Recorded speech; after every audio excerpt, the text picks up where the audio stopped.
3 दहाइयों से पाकिस्तानी जेल में कैद अमरीकी हीरो कौन? अमरीका अपने अवार्ड याफ्ता हीरो को क्यों रिहा नहीं करवा सका? इमरान खान को कैसे रिहा करवाएगा? हंगामा खेज कॉलम। मुस्लिम लीग नून के सेनेटर और कॉलम निगार इरफान सिद्दीकी अपने ताज़ा तरीन कॉलम बउनवान 2 डोनाल्ड 2 कहानियां में सियासी तजिया पेश करते हुए पीटीआई बिलखुसूस इमरान खान को आड़े हाथों लिया।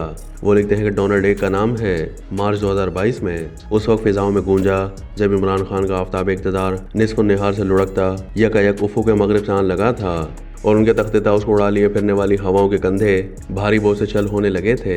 सरकार दरबार से खबर उड़ी कि करारदाद अदम एतमाद पेश होने से सिर्फ एक दिन पहले 7 मार्च को अमेरिका के नायब वज़ीर ख़ारजा बराए जनूबी व वस्त एशियाई उमूर डोनाल्ड लू ने पाकिस्तानी सफ़ीर असद मजीद से मुलाकात की, जिसकी रुदात सिफारती ज़बान में साइफ़र के ज़रिए पाकिस्तानी वज़ारत ख़ारजा को भेज दी गई। साइफ़र की एक नकल तरीक़ेकार के मुताबिक वज़ीर आज़म हाउस भी अरसाल कर दी गई। इमरान खान के पास ऐसी कोई दलील नहीं थी जिसे वो करारदाद अदम एतमाद के साजिशी मुहर्रिक के तौर पर पेश करते, सो उन्होंने डोनाल्ड लू से मंसूब मुकालमे में मर्जी के नक्शो निगार टाँके अपने फ़न बयानिया तराशी को महमीज़ लगाई और जमहूरी पार्लिमानी निज़ाम के बदन से जन्म लेने वाले मामूल के सियासी इर्तियाश को फितना सामामरी की साजिश का नाम दे दिया। उन्होंने अपनी सिपा से कहा कि हम इससे खेलेंगे। खेल शुरू हुआ तो डोनाल्ड लू के परखचे उड़ा दिए गए। उसे अमरीकी साजिश का मोहरा करार दे दिया गया। अवाम को बताया गया कि अमेरिका ने डोनाल्ड लू की ज़बानी पैगाम भेजा है कि अगर इमरान खान इक़्तिदार में रहा तो पाकिस्तान को संगीन नताइज भुगतना होंगे। खान साहब बोले, डोनाल्ड लू के जरिए हमारे जर्नैलों को भी साजिश में शरीक कर लिया गया है। इन जर्नैलों को मीर जाफ़र और मीर सादिक के नाम दे दिए गए। डोनाल्ड लू को नेज़ी की अन्नी में पिरो लिया गया। हर जलसे में वो हदफ दुश्मन बनने लगा। पीटीआई के सोशल मीडिया ने डोनाल्ड लू की किरदार कशी और अमेरिका के दुश्मनाना किरदार को अपनी बालातनी तरजीह बना लिया। अमेरिका की गुलामी से निजात के नारे लहू गरमाने लगे। हकीकी आज़ादी की ललकार उठी, क्या हम कोई गुलाम हैं? यह इनकलाबी नारा इजाद हुआ। गुलामी नामंजूर की गूंज से दरो दीवार थरथराने लगी। पीडीएम की हुकूमत को इम्पोर्टेड यानी अमेरिका की मुसल्लत करदा कठपुतली इंतजामिया करार दे दिया गया। कॉलम निगार मजीद लिखते हैं कि डोनाल्ड 1 की कहानी को कमोबेश 3.25 साल बीत चुके हैं। वो आज भी पीटीआई की लुगत में मर्द मातूब और नामतलूब है, लेकिन हालिया अमेरिकी इंतखाबात के उफुक से एक और डोनाल्ड जुलू हुआ है कि उसका पूरा नाम डोनाल्ड ट्रंप है। अमेरिका में मौजूद पीटीआई के वाबस्तगान ने डोनाल्ड 2 को न सिर्फ वोट दिए, उसे नोटों से भी मालामाल कर दिया। दिलो जान से उसकी इंतखाबी मुहिम चलाई। इधर पाकिस्तान में मौजूद कबीला इंसाफ के मर्दो जन ने गिरे वजारी करते हुए दुआएं मांगी, मन्नतें मानी, नजरें गुजारी। आखिर शब की मुस्तजाब घड़ियों में पहरों सजदा रेज रहे, उनकी इल्तिजाएं रंग लाई और डोनाल्ड 2 जीत गया। पीटीआई अब यह तवक्को लिए बैठी है कि डोनाल्ड 2 तख्त सदारत पर बैठते ही इमरान खान की रिहाई को तरजीह अव्वल बनाते हुए डोनाल्ड 1 से भी कहीं ज्यादा करख्त लहजे में धमकी देगा और अडियाला के सारे फाटक इस धमकी के लर्जे से खुद ब खुद खुलते चले जाएंगे। इरफान सिद्दीकी ने तंज़ी अंदाज अपनाते हुए मजीद लिखा कि डोनाल्ड 2 की बरहना, आमराना और जिल्लत आमेज धमकी हर एतबार से मुबाह और हलाल कहलाएगी, क्योंकि डोनाल्ड 1 ने छुरी चलाते हुए कलमा नहीं पढ़ा था, जबकि डोनाल्ड 2 पाकिस्तान की हाकमियत आला पर छुरी चलाएगा तो पास खड़े जुल्फी बुखारी ये आवाज़ बुलंद तकबीर पढ़ेंगे और पाकिस्तान के खिलाफ हर तरह का नारवा सलूक हलाल तैयब करार पाएगा। डोनाल्ड 2 को मुतवज्जा करने के लिए आरिफ अलवी ने पहले ही खुशामदाना और दर्दमंदाना लहजे में शहंशाह आलम पनाह के हुजूर फरियाद यतीम जैसी अर्जी गुजार दी है।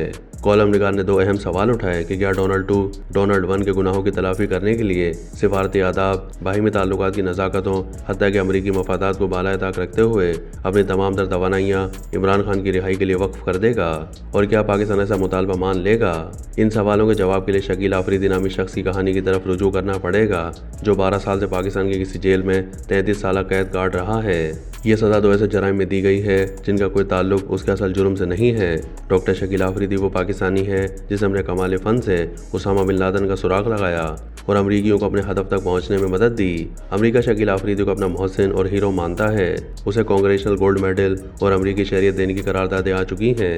उसकी गिरफ्तारी के 2 साल के बाद जून 2014 में Republican congressman Dana Rohra baker ने अवान में तकरीर करते हुए कहा था कि अमेरिका क्यों एक ऐसे मुल्क को इंसदाद दहशतगर्दी के लिए $500 मिलियन की मदद दे रहा है जिसने हमारे मुंह पर जन्नाटे का तमाचा रसीद करते हुए शकील आफरीदी को जेल में डाल रखा है। कांग्रेसमैन टेड पो ने 2017 में ऐवान के अंदर 16 बार तकरीर करते हुए कहा कि पाकिस्तान परले दर्जे का मुनाफिक मुल्क है। आफरीदी जो सबसे बड़े तमगे का मुस्तहिक है, जेल में पड़ा है। पाकिस्तान पर आफरीदी की रिहाई के लिए दबाव डाला जाए वरना उसे दहशतगर्द मुल्क करार दे दिया जाए। इरफान सिद्दीकी के बकौल शकील आफरीदी से अमरीकियों की शदीद जज्बाती वाबस्तगी का आलम यह है कि उसकी 33 साल कैद की मुनासबत से अमरीकी सेनेट ने हर साल की एवज $1 मिलियन के हिसाब से पाकिस्तान को दी जाने वाली इमदाद में $33 मिलियन की कटौती कर दी।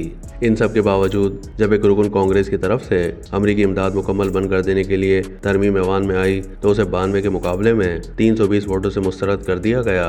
اوباما انتظامیہ کی دلیل بڑی واضح تھی، ایسا کرنے سے امریکی مفادات کو نقصان پہنچے گا۔ یہ ہے وہ بنیادی نقطہ جسے اندھی خواہشات کے بعد بانوں میں ہوا بھرنے والی طفلانہ کج فکری سمجھنے سے قاصر ہے۔